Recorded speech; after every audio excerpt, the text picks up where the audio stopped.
बहुजन हिताय बहुजन सुखाय।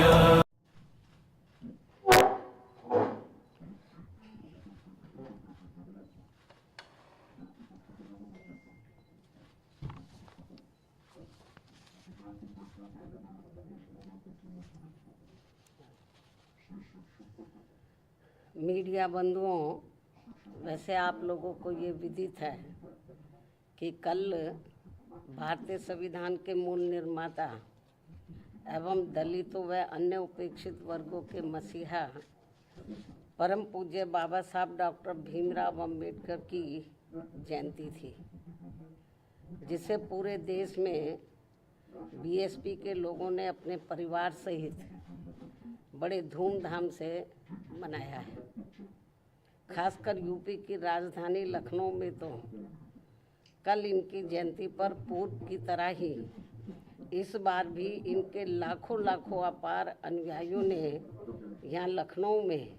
मेरी रही सरकार द्वारा निर्मित किए गए डॉक्टर भीमराव अंबेडकर सामाजिक परिवर्तन स्थल पर पहुंचकर इसे अपने श्रद्धा के मेले के रूप में मनाया है तथा इस विशाल व ऐतिहासिक स्थल पर लगी इनकी बड़ी प्रतिमा पर, अति विशाल प्रतिमा पर अपने श्रद्धा सुमन भी अर्पित किए हैं। इन सभी के बीएसपी बहुत बहुत आभारी हैं। इसके साथ ही इनकी सुविधा को विशेष ध्यान में रखकर कल मैंने इनकी जयंती पर पार्टी के वरिष्ठ पदाधिकारियों व कार्यकर्ताओं आदि के साथ अपने निवास स्थान पर ही इनकी प्रतिमा पर अपने श्रद्धा सुमन अर्पित किए हैं और इस मौके पर प्रेस नोट आदि के जरिए भी इनकी त्याग, तपस्या, संघर्ष व कार्यों आदि के बारे में भी अपनी श्रद्धा व भावनाएं व्यक्त की हैं, जिनकी सोच व मूवमेंट को आगे बढ़ाने के लिए बीएसपी के जन्मदाता एवं संस्थापक मान्यवर श्री कांशीराम जी ने अपनी पूरी जिंदगी समर्पित की है, जिनसे प्रेरित होकर अब मेरी देखरेख में इसे आगे बढ़ाया जा रहा है। हालांकि इनके इस कारवां को पीछे ढकेलने के लिए यहाँ सभी दलित विरोधी जातिवादी पार्टियाँ किस्म किस्म के साम दाम दंड भेद आदि हथकंडे भी काफ़ी इस्तेमाल कर रही हैं, जिनसे बीएसपी के लोगों को कदम कदम पर हमेशा सावधान रहना है और यही फिर अपने इन महापुरुषों के प्रति इनकी सच्ची श्रद्धा भी होगी। हालांकि इस संदर्भ में मेरा ये कहना है कि बीएसपी के बेस वोट अर्थात दलितों के वोटों को लुभाने के लिए पिछले कुछ समय से यहाँ सभी विरोधी पार्टियाँ अपने अधिकांश कार्यक्रमों में बीएसपी के नीले रंग को ही विभिन्न रूपों में इस्तेमाल कर रही हैं, जिसका दलितों पर कुछ भी असर पड़ने वाला नहीं है, क्योंकि इन पर केवल बीएसपी के नीले रंग का ही असर पड़ता है, अन्य किसी और रंग का नहीं। ये विरोधियों को ध्यान में रखकर चलना चाहिए। और अब जिस खास मकसद से आज मैंने मीडिया बंधुओं को बुलाया वो है महिला आरक्षण का अति महत्वपूर्ण मामला, जिसके लिए केंद्र सरकार ने कल से संसद का 3 दिन का विशेष सत्र भी बुलाया हुआ है। और इस संबंध में हमारी पार्टी का ये कहना है कि देश में बहुजन समाज में से खासकर एससी, एसटी व ओबीसी समाज के हित व कल्याण की तरह ही महिला सशक्तिकरण आदि की बातें भी तो बहुत की जाती हैं, किंतु सही नियत नीति एवं मजबूत इच्छा शक्ति के अभाव के कारण इस पर ईमानदारी से अमल शायद ही कभी ठीक ढंग से हो पाया है। इसी का नतीजा है कि कमज़ोर वर्गों के लोगों की तरह ही महिलाओं के विरुद्ध भी जुल्म, जातीय एवं शोषण अत्याचार आदि की जघन्य घटनाएं आज भी सही से रुकने का नाम नहीं ले रही हैं। और इसलिए हमारी पार्टी बीएसपी देश की सर्व समाज की महिलाओं को उनके आबादी के हिसाब से 50% आरक्षण देने की मांग लगातार करती आ रही है, लेकिन जिसे कोई भी पार्टी अपने अपने स्वार्थ व मजबूरियों के कारण मानने को कतई भी तैयार नहीं दिखती हैं। वैसे भी भला हो परम पूज्य बाबा साहब डॉक्टर भीमराव अम्बेडकर का, जिन्होंने देश की महिलाओं को पुरुषों के समान बराबरी वाला एक व्यक्ति एक वोट का यह अति मूल्यवान मानवतावादी संवैधानिक अधिकार देकर यह पूरे महिला जगत को धन्य बना दिया है तथा जिस महिला सम्मान व उनके सशक्तिकरण की जो जबरदस्त बुनियाद इन्होंने यहाँ देश में डाली है, उसके लिए देश हमेशा उनका कृतज्ञ रहेगा। और अब ऐसे में देश की संसद, लोकसभा में व राज्यों की विधानसभाओं में महिलाओं को 33% आरक्षण देने की प्रक्रिया को काफ़ी लंबे इंतजार के बाद ही सही व अन्य इसे आगे बढ़ाने की अब इसे आगे बढ़ाने की कार्रवाई का हमारी पार्टी स्वागत करती है। हालांकि बहुत डिले है, फिर भी हमारी पार्टी इसका, चाहे वो डिले भी हो गया, फिर भी इसका वेलकम करती है, स्वागत करती है। वास्तव में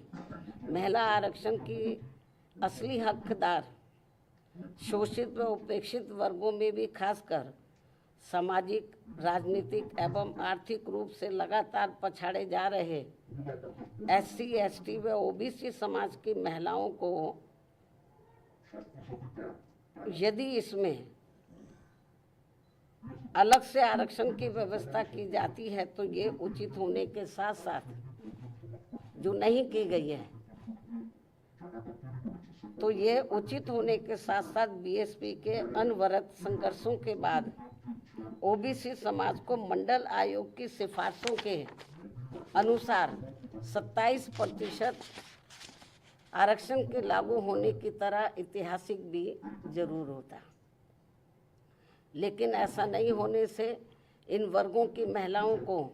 महिला आरक्षण का पूरा लाभ क्या मिल पाएगा, इसमें लोगों को काफ़ी संदेह है तथा महिला आरक्षण के वास्तविक उद्देश्य को काफ़ी हद तक नकारने जैसा है।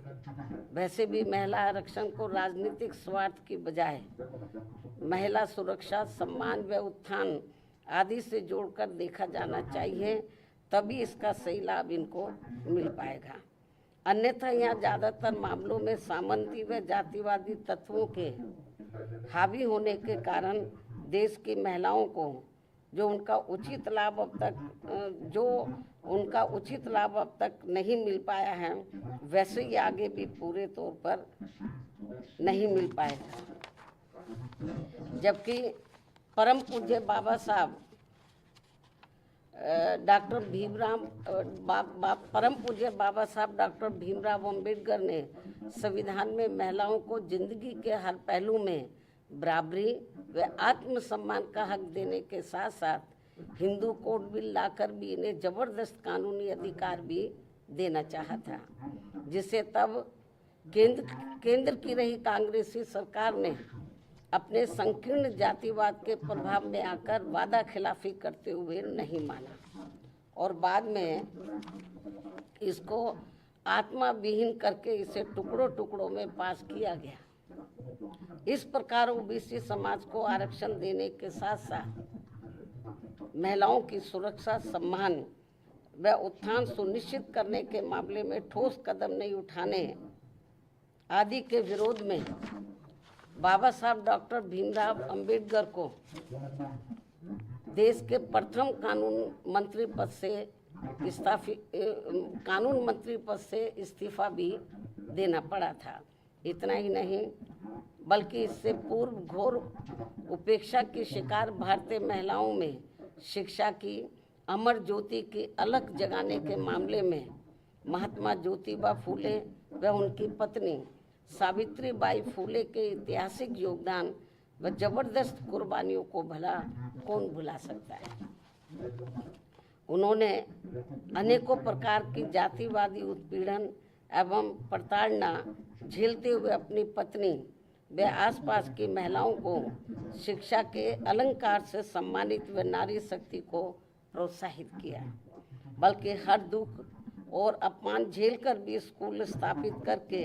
इस क्रम को अभूतपूर्व तरीके से आगे बढ़ाकर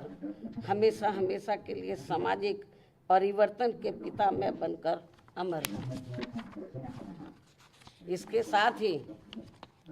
अब जबकि महिलाओं को देश की संसद, लोकसभा में व राज्यों की विधानसभाओं में आरक्षण की बात आगे बढ़ रही है,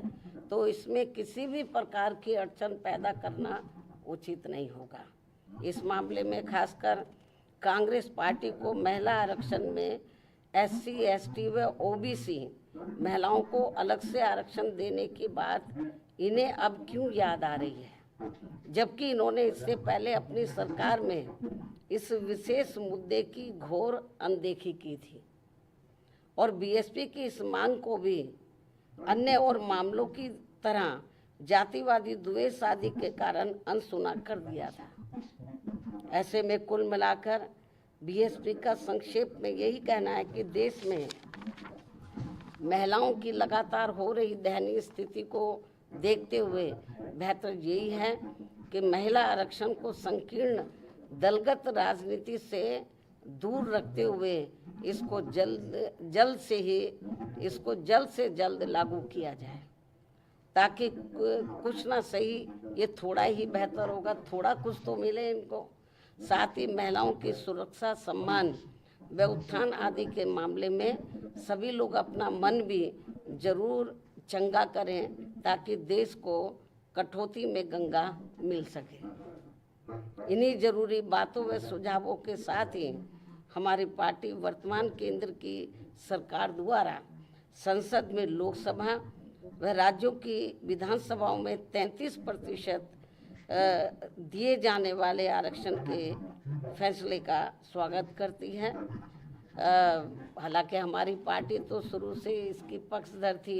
कि इनको 50% मिलना चाहिए, चलो थोड़ा घना इनको मिल रहा 33%, इसका भी हमारी पार्टी वेलकम करती है। धन्यवाद।